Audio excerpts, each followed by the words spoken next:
Hello! We are Dungeons and Drama Majors. My name's Emily. This is... Ben! Kale! Sheldon. Brayden. And I'm Jackson. We live stream D&D every Sunday on Twitch and every Monday on YouTube. We just concluded the first chapter of our story. Yay! Woo! We got some lovely questions from our audience, and we'd like to do a little talk back to answer them. I have questions in a bowl. We're going to pass them around, and we shall discuss. Who wants to go first? I'll start.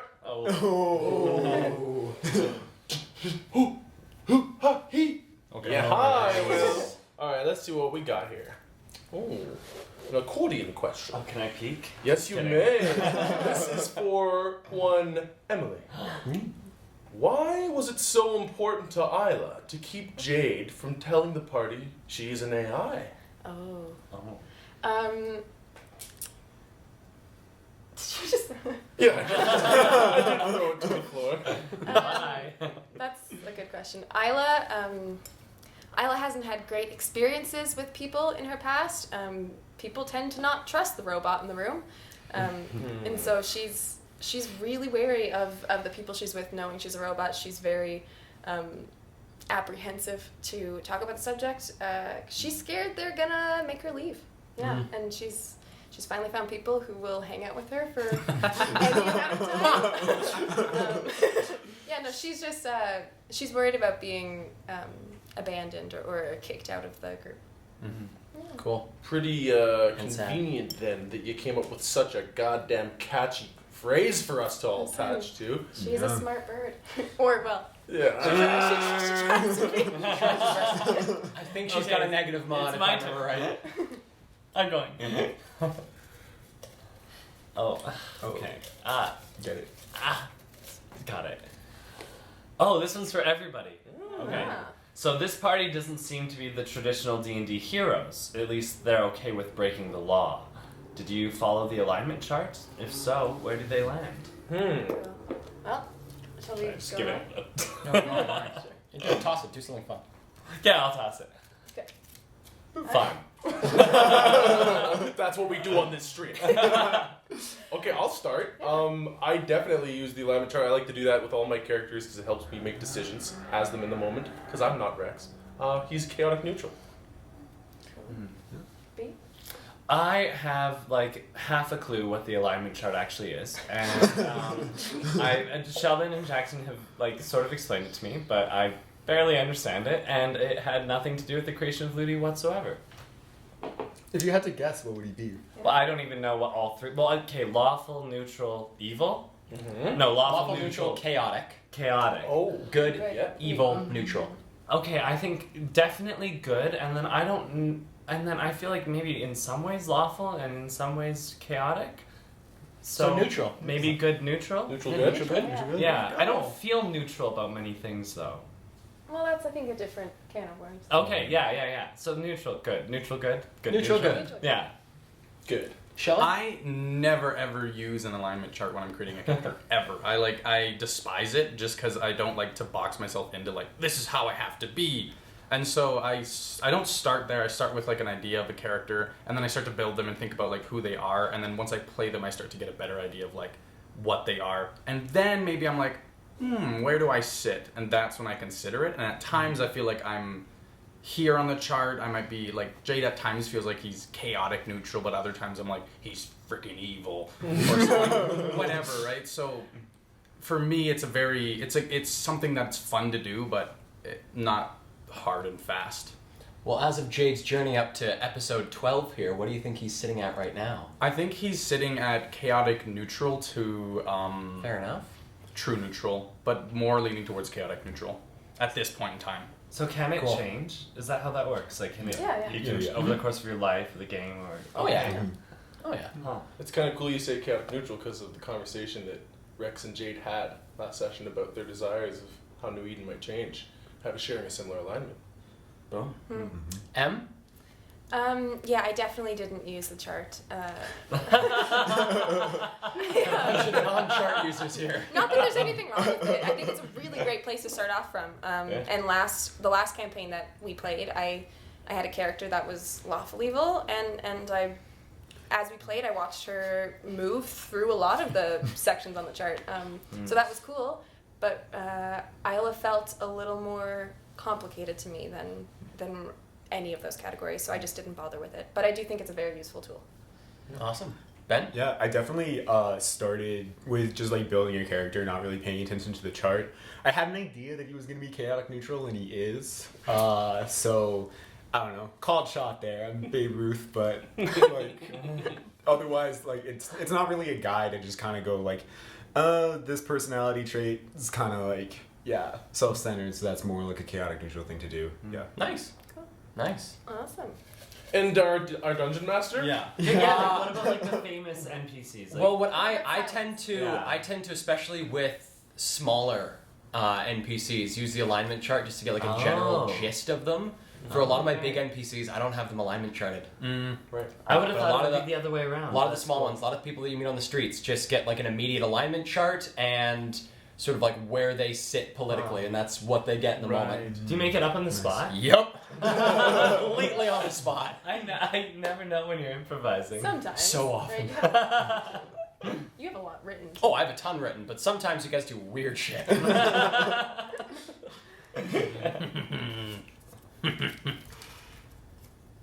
Jackie, what went into you deciding to create a character with a dependency like Rex's drug addiction? Well, what went into me when deciding wasn't drugs. Yeah. Well, fine. Don't do drugs, kids. However, caffeine can help you make a character. I don't know. I'm actually a really big fan of like crime as a genre, and That was an unfortunate pause. so having against drugs for crime, rob a bank all you want. No, but like having like such a really fond love of Breaking Bad, one of my favorite shows of all time. I kind of was like, okay, it's all about drugs. Wouldn't it be cool if I was like a mix between Walter White and Jesse Pinkman? Like I'm kind of a genius, but I'm also a buffoon. Let's see what that makes. That kind of has come out, I think, through playing. But I knew that I just was interested in having somebody who was a drug dealer and just so happened to be addicted to what he makes. Yeah. Nice. Cool. Neat. Nice. Yeah. Sure. Let me put this sucker down. Braden, Oh, I'm nervous. how did it feel for Ludi to hear his boyfriend say he would be willing to have Ludi die if he compromised them? Yeah. Oh. That was a rough moment to watch. That was tough. It was a Yeah. rough moment to be in. I'll say in the moment it was really impactful, and I suppose as playing Ludi, in Ludi's head I was thinking like, have I made all the wrong decisions, and how safe am I? I actually considered having a private conversation with you and asking you if for help, if you could help me get out of the relationship, because I was really scared. So it was really difficult for Ludi to hear that. Interesting. Mm-hmm. Damn. Damn indeed. But it's different how it sits in him now. So Mhm. yeah, it's evolved. Cool. But that's what it was like in the moment, is what I'll say. Neat. Yikes. Who's for? Oh, that's for me. Oh, Get the back. can't read that Get it sucker. away. And that's for Jackie. Okay. Another. Rex is often hot and cold with Ludi. How does he view their Oh, relationship? Wow. Back to back. Yeah, this is Rex and couples Ludi. therapy. Oh well, Ludi, you'll know. What was the question again? How does He's hot and cold. How does he view the relationship with Ludi? Rex? I'll say is head over heels in love with Ludi, without a doubt in his mind. Rex, by nature, isn't a thinker, he's a doer, so he often does what he thinks is best in the moment. I think that there's been moments where his actions are misconstrued, whether or not he loves Ludi or not, but he's never said he doesn't love Ludi, and he's most of the time said he loves him with all his heart. So I think watch carefully in the coming episodes as to how he treats Ludi. That'll provide more information. M. Ah, Benjamin. There you are. Abby seemed reluctant to pledge to the group, survive, thrive, and keep each other alive. Is that because he's still mad at Jade for calling him an animal, or Total barbarian. or are there other reasons? No, he's not mad at Jade calling him an animal. He was like also kind of fucking around when he was like, yeah, we're just gonna kill everybody in the room. Like, no survivors, no witnesses. He knew like it was way too extreme of an option, so when Jade was like, no, that's insane, he was like, okay, like that's fair, that's gonna come back. So it is like independent, like he's just kind of like, he's sort of like, one of the reasons why he likes the group and like likes being with these people is they seem to be able to handle themselves, but he doesn't want to be put into like more and more dangerous situations for these people that he doesn't really know that well, doesn't have that much of an emotional attachment to. So he's just still in the state where he wants to like a little more convincing. And then I don't know if this is a spoiler for the episode later, but then when like Isla like gets a like brown bag lunch for him at the Baron and Bernard and gives it to him, that's sort of like the sort of gesture that helps sway him in the right direction. Nice.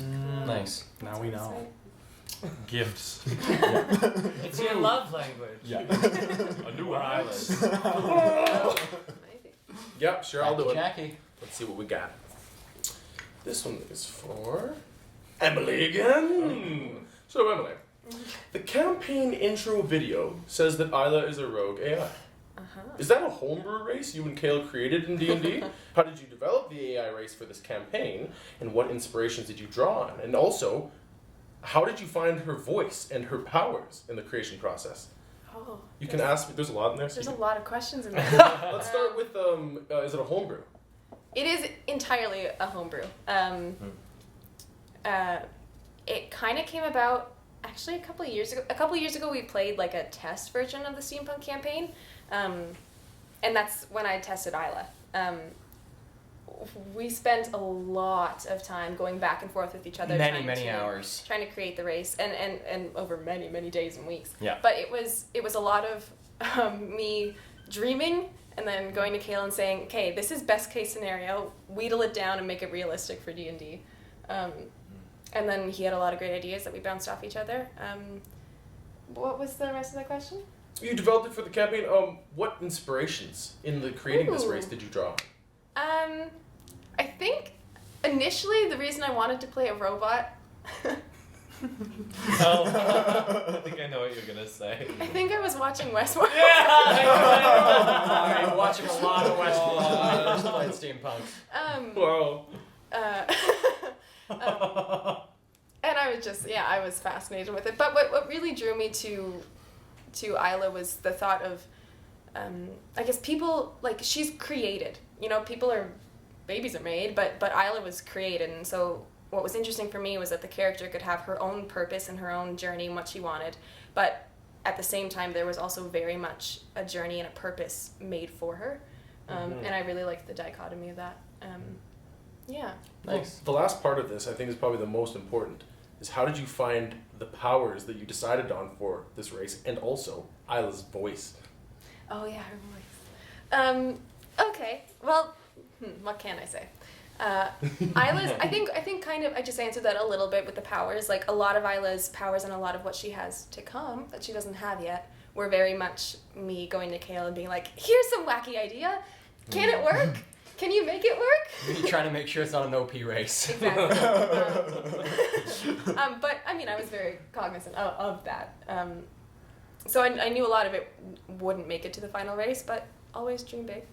And her voice, I actually chose for a very specific reason. I think Isla was built to be really good at something that I don't want to get into too much, but it's part of her abilities and part of what she does. And the sort of Southern Belle draw to me can be fun and quirky, which is very much Isla. But also it's magnetic. I think it's a really magnetic accent, and it's she's meant to catch attention, and I think she does with that. Cool. Catch attention when she wants to. Definitely caught the attention of that guard in the party. Yeah. Well, that's Earl. Oh, that's the thing Earl's with in love with you. that's the thing with the race. Like she's a rogue, but for me, she's meant to sneak by being in plain sight. So she's Ooh, that's nice. Cool. yeah. Earl, That's a good lawful question. good. Oh, Thank poor you. Earl. Oh, snap. Oh yeah. I thought you said, "Do you want a cookie?" Sure. Okay. Oh, Ben, it's for you. Again. She thick. Abby has shown a caring, soft side to his compatriots. What led to him deciding to leave them in the archive of the cult? What brought him back? He just didn't want to die.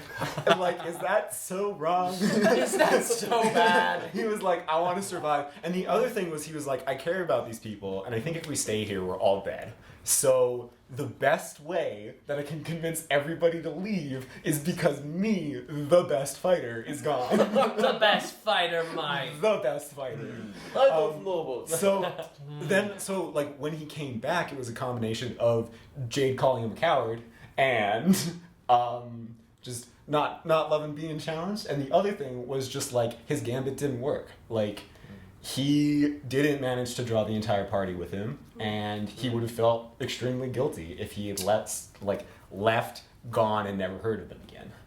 So Wow. And he wouldn't have gotten his money. Oh no, he did. He had the thing. yeah, You had. he the would have thing. been great. He would have been richer than he is now. Oh, so it's not about the money. It was Huge margin. Sit down. 1,600 gold. Yeah.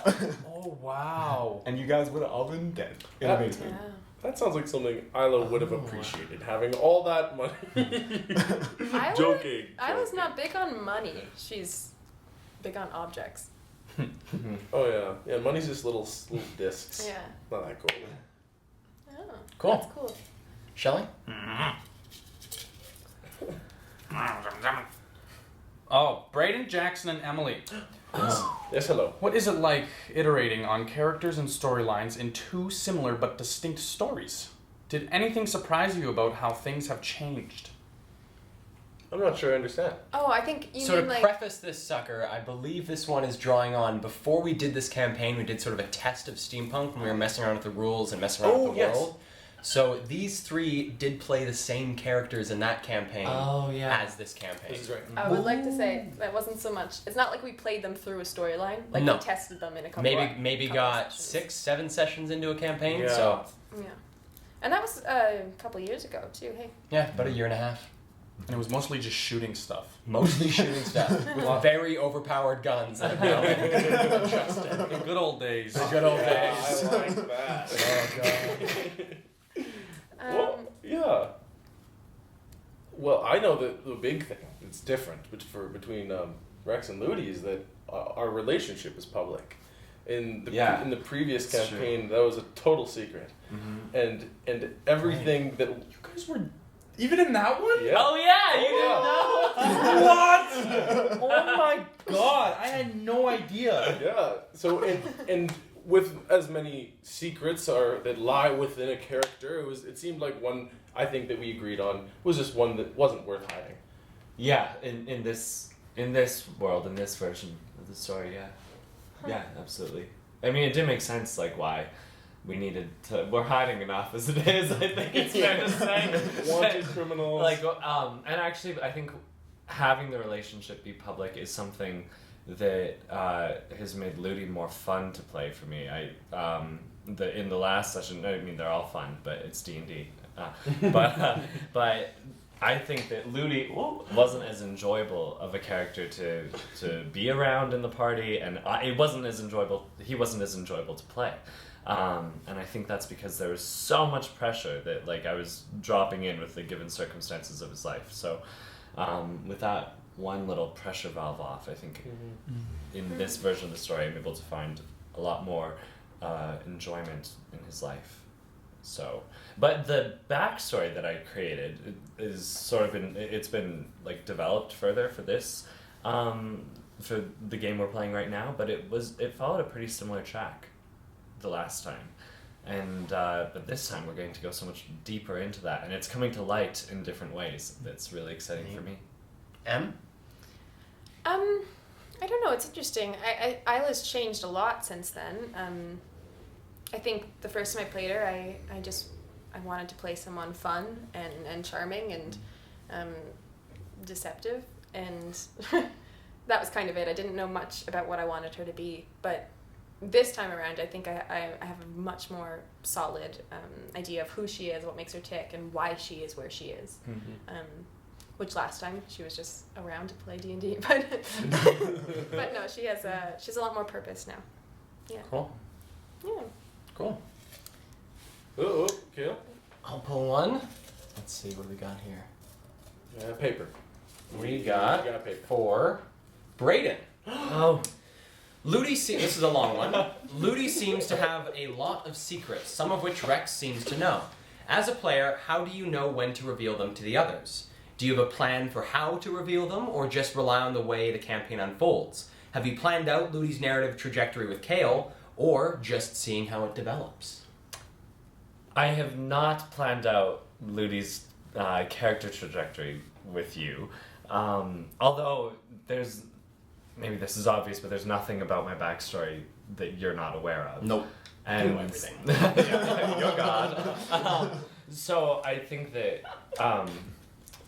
if anything, the trajectory is just discovered between the choices that you make as DM and the storytelling and the writing process, and then the wild choices I throw at you for the moment in session that you guys see live. So yeah, none of it's planned for me. And I have hopes and dreams in when it comes to how it feels when the story comes out. I hope it's a surprise, and I think it'll be an exciting revelation once there's no more secrets left. But I think it's interesting to have them slowly kind of trickle out, and for there to be suspicion growing in the party as it is, and in the audience too, I presume.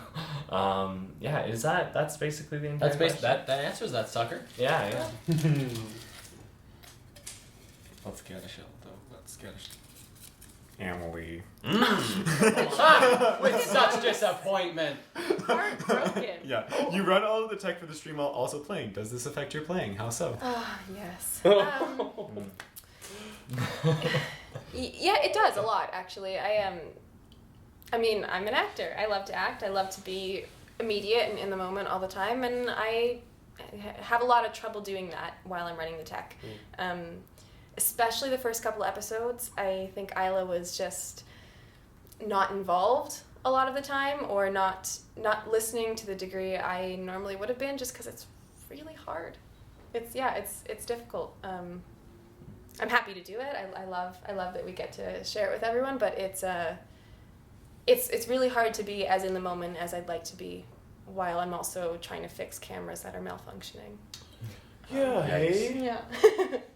But it's good. It's fun. Thanks for doing it. Because none of us know how. Yeah, okay. That's you. Oh, it's me. It's Shamrai. Sherman.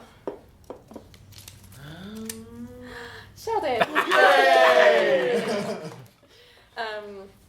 Jade seemed pretty enticed by the secrets the creature offered directly in his mind and through the sigil. What drew him to touch the sigil?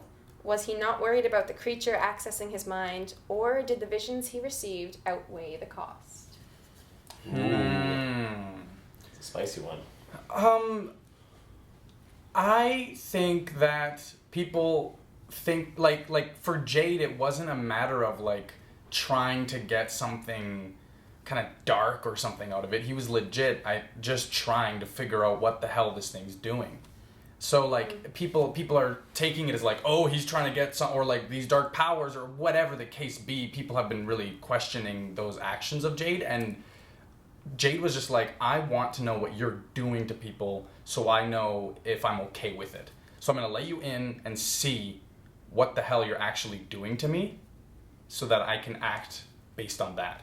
Because if it was just like a little simple thing of like, I just want memories, or whatever the case be, whatever that creature wanted, and it didn't seem like it was that bad, I don't think Jade would be as like intense. But when he let it in and realized how much it had hurt him, he was like, I can't let this thing live.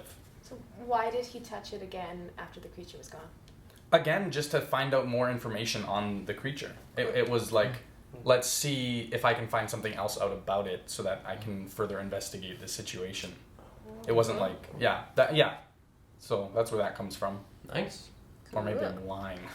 Let me reach in that jar. Maybe there's a cookie. No, it's paper still. No cookies. This one's for Kale. Oh. How and why did Silence choose these particular people for the heist? Well, the number one reason is if he hadn't, there wouldn't be a campaign. The second reason, Silence is a man of mystery. Has a lot of contacts in and around New Eden. A lot of people that he knows and a lot of fingers in dark places. And the party are all sort of people under the radar. People who aren't necessarily being watched out for such a job, or people who he's worked with before, people who those watching him would be suspecting he'd use. So sort of a new group, an unsuspecting group, people he's never been involved with before. So just something bit of a curveball to anyone trying to pin things either on him or whomever he works for. Cool. Neat. Nice. Cool. Brandon? Ooh, okay.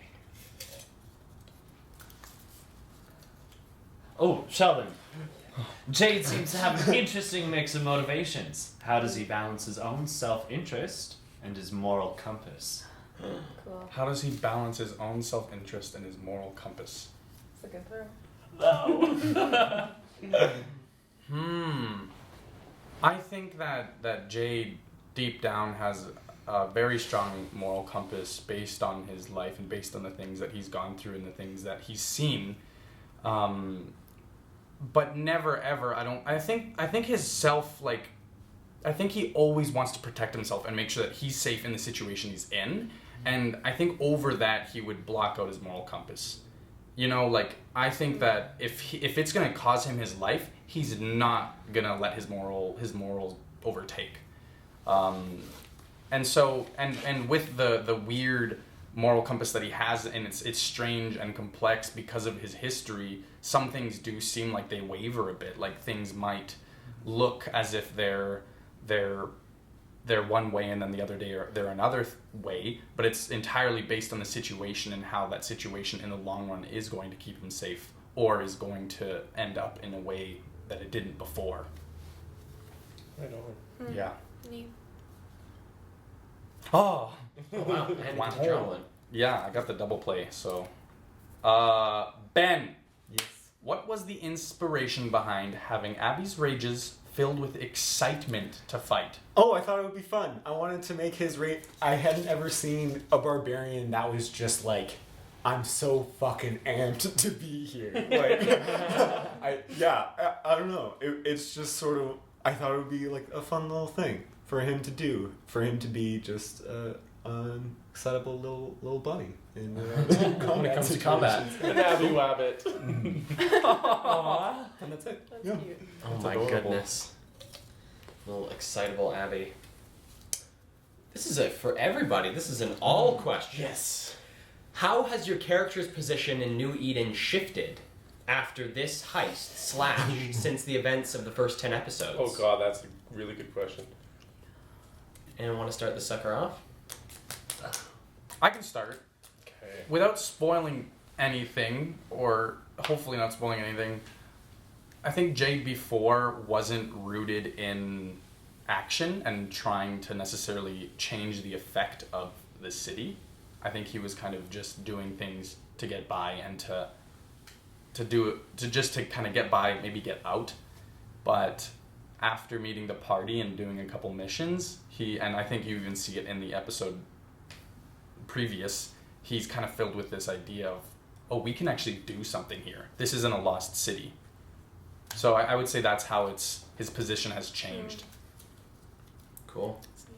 I think jumping off of that, alternatively, the flip side, Rex is very invested in New Eden, and I think what has caused him or what drove him to do this heist was just necessity of living, money. He needed money, but seeing that Fontaine's boys and people kind of with similar abilities and skill sets like him want to do things that are not necessarily good, kind of inspired him. He was like, okay, you know what? I can do something. But especially after this heist, he knows that he's mega wanted. So he's kind of shaking in his leather boots on that one, kind of afraid to be in the city, but wants to do something about something. Yeah, that's Rex.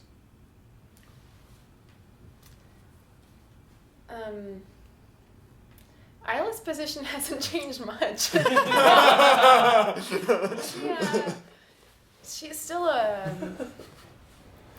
this has come out in session a little. She's still kind of brand new out in the world of New Eden. And she's she's been,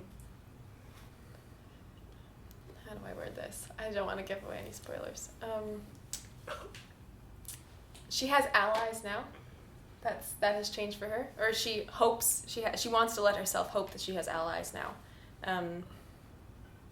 Yeah, that's about it. Other than that, she's free in a way, even though she's wanted. That's a difference for Isla. Yeah, that's about it. Cool. Okay. Yeah, I think Abby sort of is almost did like the opposite of Jade. He started out being like from out of town, like it's completely different from what he's used to. Nimbus is a completely different culture. So he being in New Eden before, he was like, I don't love it here necessarily, but you know, some good people like feel okay. But he's getting restless. He's getting sort of bored, and I mean he has his own shit to work out with his stuff back home. So he's like, okay, maybe I can make do with this. And then after 2 missions and meeting Fontaine's boys and Booker's gang and the run-in with the overseers, and he's never seen a demon before, and there's one in this city. So he's like, this city is boned, and I want to leave. Bye. I want to go home. Nice. You can't. No. Brayden? Well, there's a lot I feel like can't say with this question, but I guess during the course of the stream, the story that we've experienced so far, there's been, and in our history together as a couple, you know, obviously Ludi can walk into the black market and do whatever shopping he wants to do, and that, you know, is a new thing to him. And I think being on that wanted poster, as we learned midway through last episode, hello. Set's falling apart. Opa. You know, that's a big shift in his position. And the only other thing I'll say is that he once had a completely different walk of life. Mm-hmm. And the life he lives now is utterly unlike what he was once used to. So that's all I'll say. Do you have anything to add at all? I don't think I do. Most of my characters have had small changes, but most of them have been pretty static. Some of them went from being alive to dead. So There was a number of dead ones. Lots of dead rats in the biggest sewers. change, I think. Yeah. Yeah. Poor Dead rats. Bernice too. Oh, Poor Bernice. Like rest in Bernice. peace. Rest in peace, Bernice. Poor guy. Bernice? The guy in the sewers? Oh, I thought you were talking about what's her name? Beatrice? No, the one that helped Verma. us. Verma. I thought you were talking about Verma. Rest in peace, Verma. Rest in peace, Verma. Verma. Rest in peace, Let's not Verma. forget. Never Rest in forget. peace, all. Well, Caldwell had it coming. Okay, not Caldwell. Who's the next draw? Is it? Oh, that was no. I just drew. It's you. What? It's you. Didn't you just answer the Rest question? in I just peace, drew. lanterns. Oh, that was in everyone. I drew an Right, else. you just answered last. Ooh, Brayden. This is a big one. Brayden. This winter, I am playing my first monk in a D&D campaign. So congratulations to Whomever is Whoever is playing in their new monk. Congrats. What sort of monk training and background did you give Ludi without spoilers? Have you played a monk before, and what drew you to the class? I have played a monk before. Obviously, Ludi was still a monk when we test ran this world and another story. And in a little not a one shot, in sort of like a campaign that's currently on pause. Sort of. I am playing an amnesiac monk in Sheldon's creation, and I guess what drew me to the class was probably just the like sort of film and television that I watched as a kid. I was really interested in. I don't know. Can I say film names and stuff like that? absolutely, yeah. I was really interested in like Avatar: The Last Airbender and a lot of the fightings, and that's sort of like my easiest reference when I picture combat, because I don't have like a great imagination for it, and so that's what I can see in my head most easily, and the moves that are in there come from all sorts of like specific cultural traditions, but they have a certain flavor that really appealed to me. And there was another part of that question too. What was it? at the beginning? What training and background did you give him? If you can avoid spoilers. Yeah, Ludi was trained in a monastery. He had a master whom he was very close to, and that's all I'll say. Do you want to see what subclass he is? Way of the open palm? That's Or it. is it open hand? The open hand. Open hand. I prefer believe. palm. I think you're right. It's hand. I like palm though. It's whatever. That's who he is.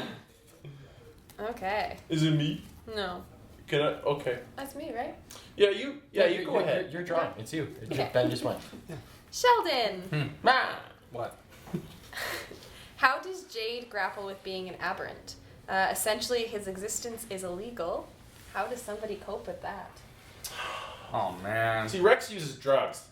Very clear. Yours is very clear. But Jade was born an aberrant, right? So you gained it. He was, yeah.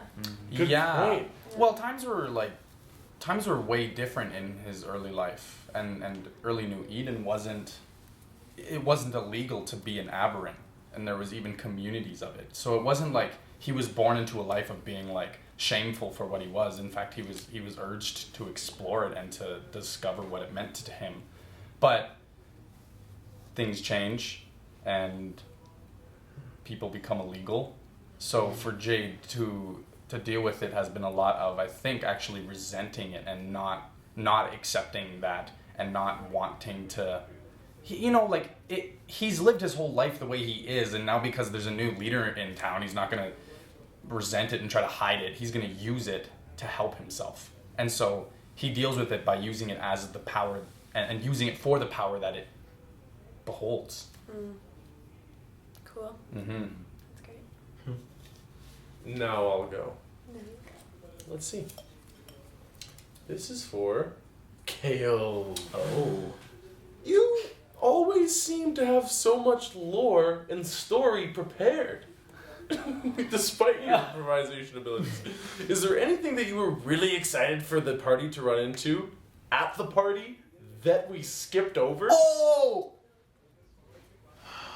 At the party that you guys skipped over, well, for starters, the whole building, the whole 4-story Caldwell Manor, every single room had been built with loot, with different with different roleplay interactions, with different people in there, with different ways of finding out more about the Caldwell family itself. Also, more things that when our friend Jade came back to the house, things would have made a bit more sense had the party explored some of the rooms and been able to figure out who these people were. Okay. So there was quite a bit of information on the Caldwells themselves that was lost. That I'm sad that it's lost, but I'm also, it's interesting because it's just more stuff that I know that the party can find out at a later point, possibly, and that might have rippling effects through the world as some important members of this family have been murdered. Totally. Dun, dun, dun. I have to ask Yeah. an Go an for it. additional part of that question. So the other day in class, I asked Kel, what would have happened had we jumped out the other window in Alexander Caldwell's bedroom? Like the frosted window. It was It on would've a been- slightly different side of the building. Would have been a much more steep fall wasn't over a portion of the third story. It would have just like been All right. been a straight descent down the side of the building. I don't want. Is that a Band-Aid? Oh yeah, sorry. Thumbs up. Keeps falling. We could use that band-aid to keep Keep these lights up. Instead, maybe they'll just stay down. Oh, Okay, Alright. let's ask questions before our set crumbles around us. I think the floor will Speed stay round? intact. Here we go. Hopefully. Okay, speed round. Speed round. Here we go. No. Oh, Kale. Again. Oh my goodness. Was the elder entity supposed to get away? Did it run when the party started to overcome his cult, or was it cooking up something elsewhere? Will we meet it again? Well, for the last part of that question, it all depends where you guys go. This entity is very much still alive and kicking, finding corners of New Eden to hide in. Oh! It was not intended to get away. The creature was on a 10 round timer for its escape. Had 10 rounds to grow to enough strength to be able to use the high enough spell slot that it used to slip into the ethereal plane and be able to evade you guys.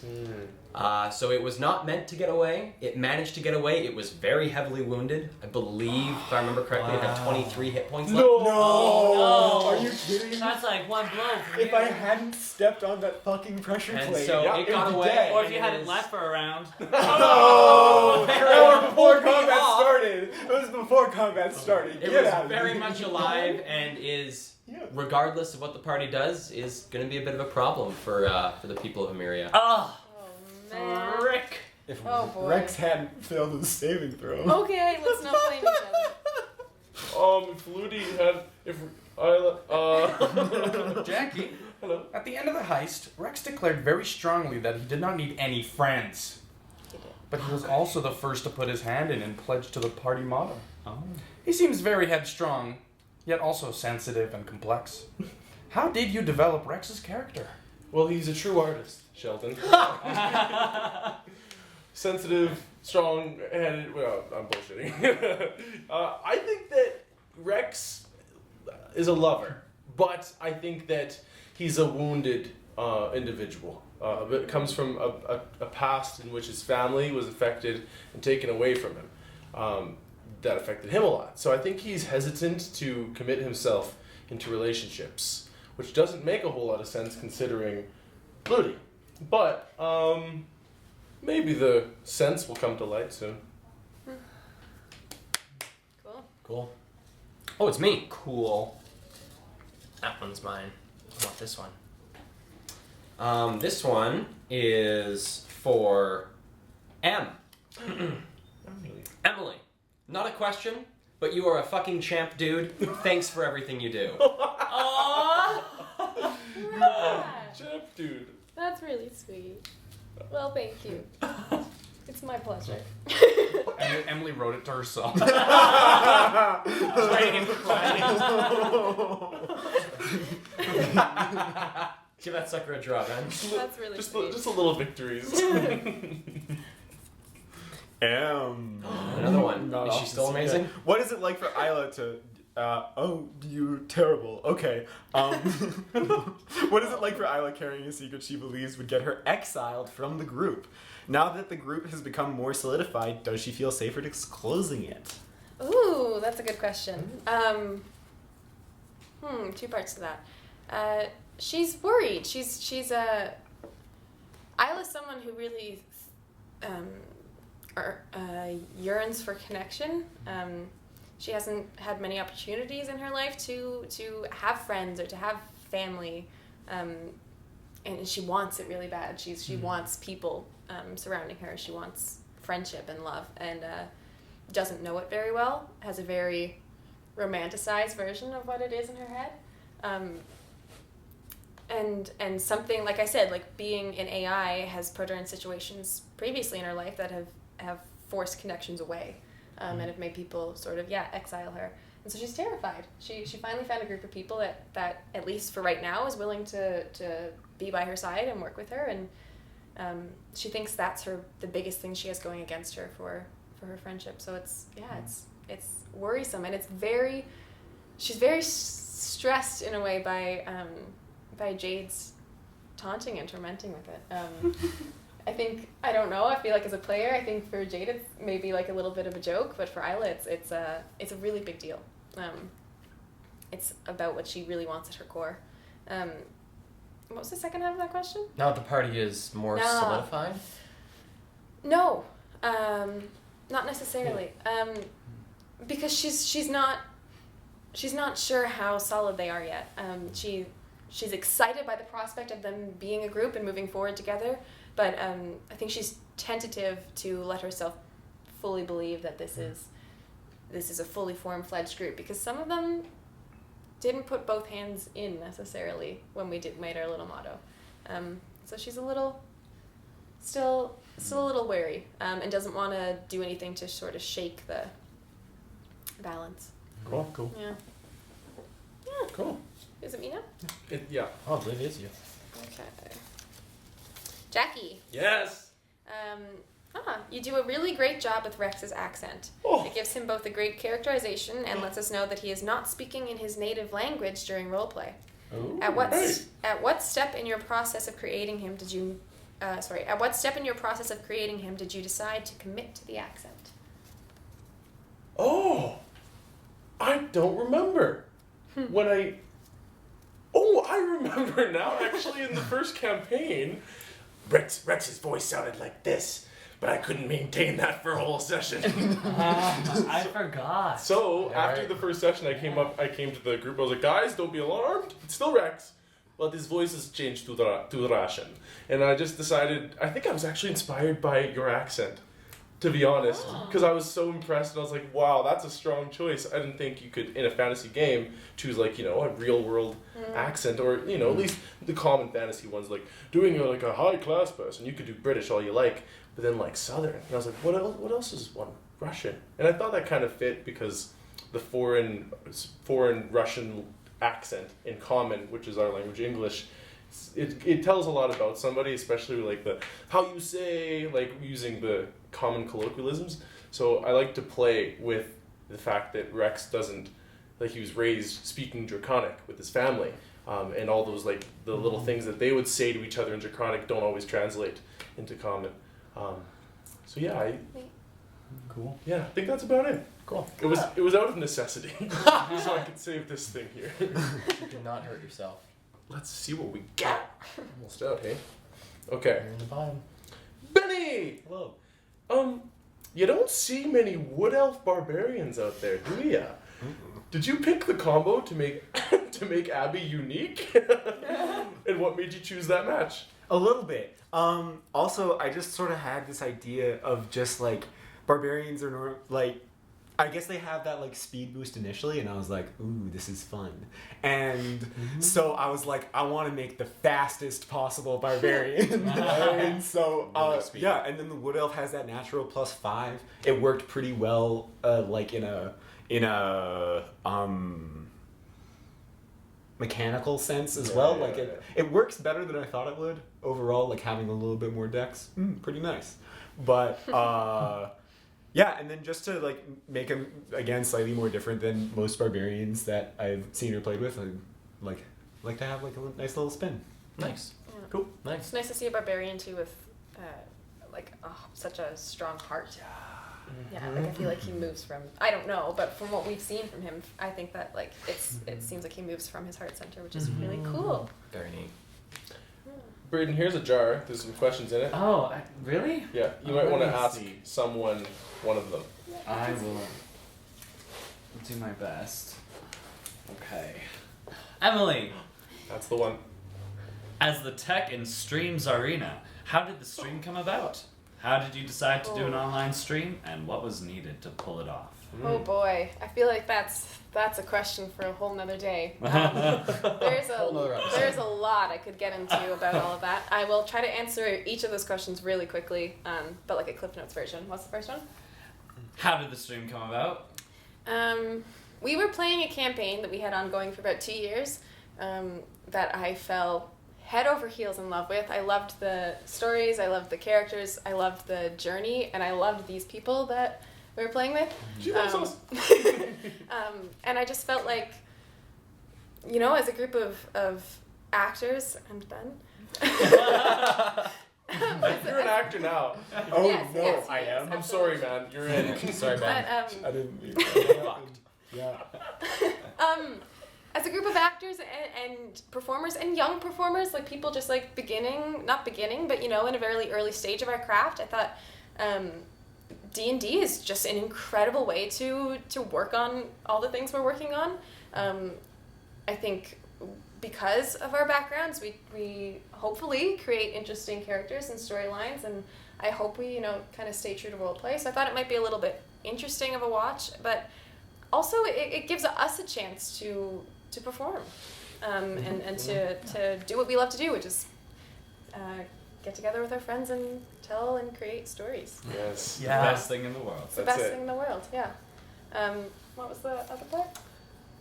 How did you decide to do an online stream, and what was needed to pull it off? I think I talked Kale's ear off for 6 months maybe, saying, let's do it. Oh, yeah, I didn't answer that.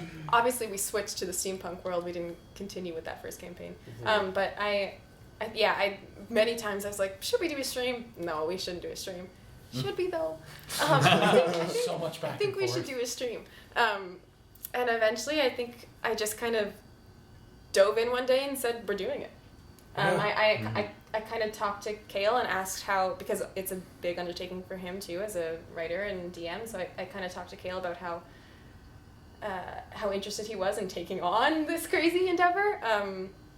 But he was gung-ho, and then I sat down with the boys and asked them how they'd feel about having cameras around us while we played. And luckily for me, they were happy with it too. So here we are.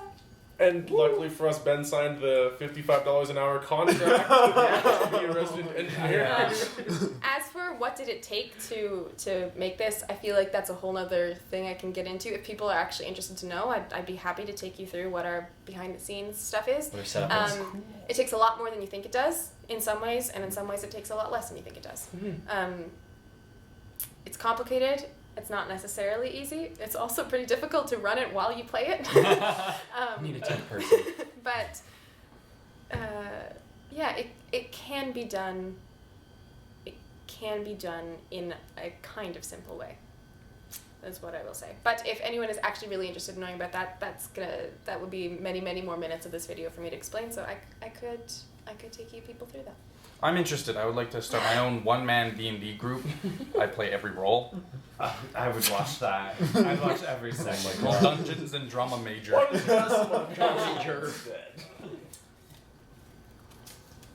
Kale. Love that guy. As a fellow DM, I'm really interested to know how you keep track of everything in your homebrew world, both during and in prepping for a session. Google Docs. Oh, yeah. The whole Google suite is absolutely fantastic. I'm a really big fan. On my Google Docs, I have a huge number of folders going through lore by from the world broken down into the 2 continents, broken down from continents into provinces, and then from provinces into cities. Wow. These notes are insane. It's a maze of notes. Have all of my homebrewed creatures, all of my homebrewed rules, everything like that, all in their own little spots. Google Keep is a awesome application, also of the Google Suite, that I use a lot for side quests. It's really easy to just write down some notes for a side quest, figure things out just like in very jot form. Also, if you ever need to keep checklists of things, we had in a past campaign, we had a curse that was developing on one of our characters, and I had a little checklist that I checked things off as they hit certain milestones. So love the Google Suite. It is honestly my savior in this whole process. It has been fantastic. And then also keeping notes during the session, making sure that I'm aware of what's changing in my world, because these hooligans are playing around in it. We're trying to blow it up. Oh yeah, trying to blow it up. But yeah, for me, Google. Cool. Cool. A question? A question, I may. Sheldon, Oh, since you asked me a question, I'll ask you one. Jade seems to have a short temper, no pun intended, with many of the party.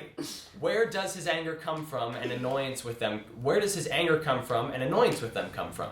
Is it because he has more on the line, and is more at risk in this world? Oh, jeez. Jade comes off as a real edgelord, huh? The first question was, how Edgelord. He has a short temper. Where does the annoyance come from? Then okay, I think it's just because he knows how he's seen so many things go wrong that he knows like how it happens, and so when somebody's acting in a way that could have things go wrong, he's gonna get annoyed and he's gonna get frustrated. He also just doesn't like dealing with, sorry to say it, childish people. Oh, the shade of That it. is some shade. So much Edgelord shade. and Shade Lord. Shade Oh from Jade. my Shade God. from Jade. Shade from Jade. Yeah, so I think that's where the annoyance comes from, is those two things. And then the other question was, because there was more to To it? come to arrest you. And then also, is it because you have more on the line and are at more risk in this world? You know, we're all at risk. Like, realistically, everybody in this world is at risk. I don't think Jade views himself as somebody who has more on the line, even though he is an aberrant. I think that it's a dangerous freaking world to be in. Yeah, it is. Thanks, Kale. Kill! I can't believe none of us have like pulled our own question yet. This is awesome. I pulled one of mine. Oh, you at the very did? beginning, yeah. Nice going, Ben. Math. Sorry. Thanks, math. New Eden. New Eden is a highly armed and militaristic city. Did this come with Briar Shaw, or was it like that before? Why is she so intent on keeping such a militant city? That is a very good question. This was partially in place before Briar Shaw, before she took power from her uncle, the Archduke Montgomery DeWitt. There it is. She's brought in, the overseers are her own force, her own creation that she has brought in with her ruling. And for her, it's a lot about protection, a lot about like the dangers of the wastes, and especially the dangers that the geneticists pose. The party hasn't gotten to see too much of the geneticists besides our little aberrant friend here. Hasn't seen much of the sort of scariness that the geneticists pose to sort of the city and where Briar Shaw's defensiveness comes from. She's had some experiences that have shaped her view, and so you guys will learn about that as things progress. Oh shit. Okay, My there's jeez. one last question in this jar. Let's get a drum roll. No. Anything for Also for Kale. the man of the All hour. of yours are at the bottom, I'm sorry. Kale, how do you prepare... Oh, yeah. How do you prepare to DM a session? And do you do anything different for a campaign session that you are broadcasting versus a session just for friends? That's a great question. Preparing for a session, I have a long-running Google Doc that I keep track of the session that we're currently on, as well as far as 3 sessions back on the same document, have the rest stored in an archive document, just so I can quickly glance back at little things as we're going through. For the most part, I like to have between like 4 and 5 pages of things written. You guys tend to get through between 3 and 4 during a session. Some sessions you guys skip through stuff, like the Caldwell Manor, and you guys get through 7 or 8 pages. Holy So sometimes it helps be a bit more prepared, but for me, it's a lot of preparing a general skeleton of how things are going to be for the session and letting you guys fill things out, having general little notes of sort of if you're going to have an interaction with NPC, more about like, who is this NPC, what do they sort of feel like, what do they know that the party might get from them, and then what is their general demeanor, so that your guys' interactions with them come naturally, not necessarily anything I've scripted, but that there is certain things to be gotten from certain people. As for the difference between broadcasted and not, since we started broadcasting, I haven't run a non-broadcast session, so for me, it's all the same. Broadcast or not, it's the same sort of preparation. Fun with broadcasting, I'm a little bit more on the edge of trying to over-prepare for a session, so that I'm not improving as much. I tend to get a little bit nervous in my improvs, and sometimes I work myself into fun holes when I improvise, and have some weird things that have just become canon in the world because I've improvised them into existence. Oh, you mean Alan? No, Alan was a choice. Alan is one that is, he's there and meant to be there. What's Alan's alignment? Did you Alan is true neutral. Alan is I thought you were going to say just question Alan mark. is Was he kind. based on that Borderlands character in the basement? No, not at all. That's who Alan reminded me of. Was that the dude who that dude in the basement who's like all blocked off. Mm-hmm. Nice. Oh, you mean what's that guy? Crazy Earl? Yeah, Crazy Earl. Oh. Alan is an Okay. anomaly. Well, with that, Did you answer your question? I believe so. I hope I did. Okay, I have one more question for you guys. What? Are you excited for the next chapter? Yes! Oh, Very can't excited wait. to see which way you guys go. You guys are currently on the route of a new arc, but it also depends whether you guys stick on it or not. There's also like the 4 or 5 other arcs you guys have been introduced to with the whole hunting ground stuff, also the stuff with this new gang coming into New Eden that Rex heard about, and lots of other little things that you guys will, lots of different ways can be taken. So I'm very excited to see how you guys take it. Okay, thank you guys for watching. Thank you for letting us do this stuff. It's really cool, and I think are really excited that anyone is even listening. Say word. If you want to catch up on our VODs, you can check out our YouTube page, Dungeons and Drama Majors. All of our archives are up there. We are also, in the next couple days, going to be releasing the story so far. So episodes 1 through 9 will be explained. So if you don't want to catch up on all those hours, you can just go through that and then pop in with us. And if you want to watch us live, we're live every Sunday on twitch.tv/DungeonsandDramaMajors at 7:30 p.m. Mountain Time, 6:30 p.m. Pacific Time, 9:30 p.m. Eastern Standard Time, or 11 o'clock in Newfoundland. And 8:30 p.m. in Saskatchewan. All the different time zones. Canada's big. Canada's really big. Yeah. With that. Thank you to all our Canadian and otherwise viewers. See you next time on the stream. Yay, we did it. Yeah. We're